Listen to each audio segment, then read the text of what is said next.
नमस्कार जवानों।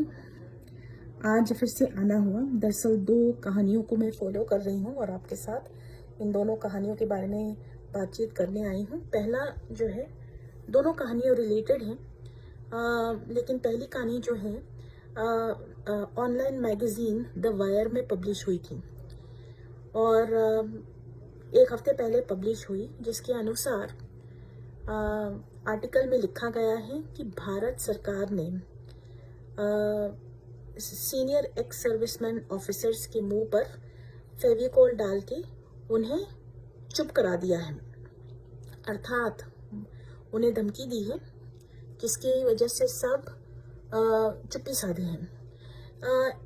इस विषय के पक्ष और विपक्ष दोनों में मैं कुछ कहना चाहूँगी। अगर भारत सरकार ने वास्तविकता से ऐसा किया है, बहुत अच्छा किया है मेरे हिसाब से।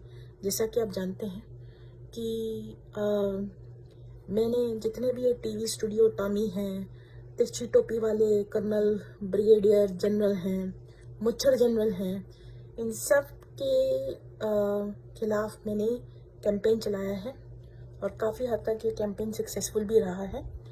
और अगर सच में सरकार ने इनको धमकी दी है, सुना है कि पेंशन रोकने की, बेनिफिट रोकने की धमकी दी है, इसलिए सब चुप हैं, सब अनुशासन का पालन कर रहे हैं। सच में अगर ऐसे सरकार ने की तो मैं तो बहुत खुश हूँ। मेरी खुशी का दूसरा कारण ये भी है कि जैसा कि आप जानते हैं, हमें जब से आप लोग वेटरन जवान भी फॉलो करते आए हो, हमारे वीडियोस कल भी आते थे, आज आया है और आगे भी आएंगे। हमको क्या क्या नहीं सुनना पड़ा, गालियाँ सुननी पड़ी, धमकियाँ, और हमारे माता पिता को भी बुलाया, कोई गंदी गंदी बातें बोली गई, हमें खुद को गंदी गंदी बातें बोली गई। तो अब मैं ये भी सवाल पूछना चाहती हूँ कि आपकी नज़र में बहादुर कौन है, ये सीनियर एक्स सर्विसमैन ऑफिसर्स या मैं? मेरे हिसाब से मैं बहादुर हूँ, क्योंकि मैं आज भी आपके सामने आई हूँ, हिम्मत करके आई हूँ और आपसे बात करने आई हूँ और ये वीडियो बनाने आई हूँ। और तीसरी बात, मेरे को खुशी इस बात की है कि अभी चुप हो गए हैं तो जवान को फ्री रोड है। मतलब जो आपको बोलना है, मतलब कानून के दायरे में जो सही बात आपको बोलनी है, कानून के दायरे में आपको बोलने की अभी छूट है। ठीक है, तो ये हुई पक्ष वाली बात। विपक्ष वाली बात, अब विपक्ष वाली बात ठीक है कि सरकार को ऐसे, अगर सच में उन्होंने धमकी देके ऐसे किया है तो उनको ऐसे नहीं करना चाहिए था। लेकिन आई एम सॉरी टू से, मैं अगर लोग चुपचाप बैठे हैं सरकार की धमकी की वजह से, यही बात साबित करता है कि ये लोग कायर हैं और ये अपने बेनिफिट्स और पेंशन के बारे में नंबर 1 सोचते हैं। और ऐसे लोग कभी जवानों के हितैषी नहीं हो सकते, हमारी फौज के हितैषी नहीं हो सकते, देश के हितैषी नहीं हो सकते। ये पहली कहानी है। अब दूसरी कहानी क्या है? दूसरी तो बड़ी ब्रेकिंग न्यूज़ है जी। तो सरकार ने अनाउंस किया है कि हमारे अगले सीडीएस कौन होंगे। तो अगले सीडीएस जो हैं, रिटायर्ड ऑफिसर को चुना है, जिनकी उम्र 60 से भी ज़्यादा है। वो हैं general Anil Chauhan, lieutenant general Anil Chauhan. तो मैं इस बात के बारे में, सीडीएस के चयन के बारे में, मैं कल रात को सोच ही रही थी कि अब तक सरकार ने क्यों नहीं किया। 9 महीने में तो बच्चा पैदा हो जाता है। बहरहाल अब 9 महीने 10 महीने हो चुके हैं तो अनाउंसमेंट भी हो गई है। और मेरी तरफ से अनिल चौहान जी को भी धन्यवाद। I mean congratulations, not thank you but congratulations, मुबारकबाद।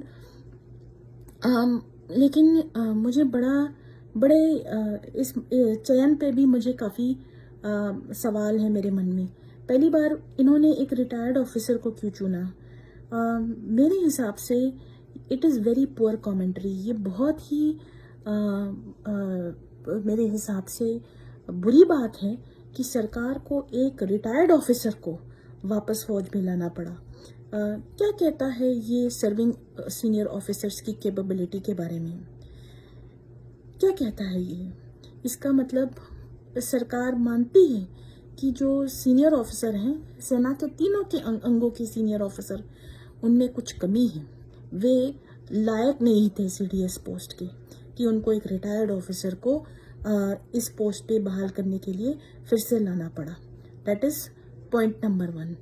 और पॉइंट नंबर 2, जो उत्तराखंड लॉबी है, जैसा कि आप जानते हैं हमारी फ़ौज में बहुत सारी लॉबियां हैं। सबसे शक्तिशाली लॉबी चंडीगढ़ की लॉबी है और उसके बाद में दूसरे नंबर पर उत्तराखंड लॉबी है। ये लॉबियों का उतार चढ़ाव, पावर पूरा उतार चढ़ाव चलता रहता है, लेकिन आज के ज़माने में थोड़ा उत्तराखंड लॉबी आगे आ चुकी है। ये जनरल रावत के ज़माने से हुआ है और आज उत्तराखंड लॉबी बहुत खुश है और जो चंडीगढ़ लॉबी है वो बहुत ही निराश है, हताश है और तीतर लॉज के खेड़ों में बैठ के अपना टूटा चूस रही है।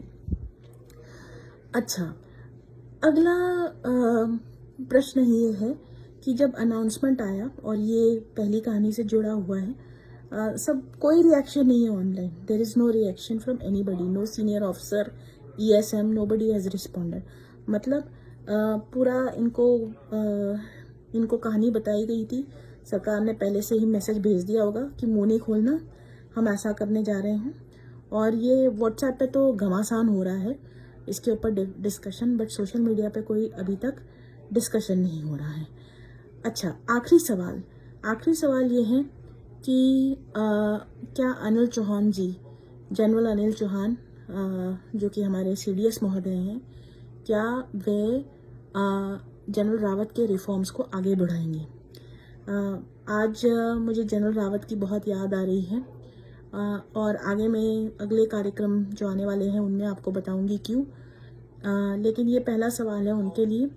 और जो रिफॉर्म्स हैं जो अनिल चौहान जी भारतीय सेना में जो लाने के लिए उनको जिम्मेदारी सौंपी है, वो किस प्रकार से डीकॉलोनाइजेशन अर्थात जो शुद्धिकरण है जिसमें अंग्रेज़ी कानूनों को हटाया जाएगा, वो किस प्रकार से इसको लागू करेंगे, ये बहुत देखने वाली बात होगी। मैं तो इसको ज़बरदस्त फॉलो करने वाली हूँ, मैं तो अभी से बता रही हूँ।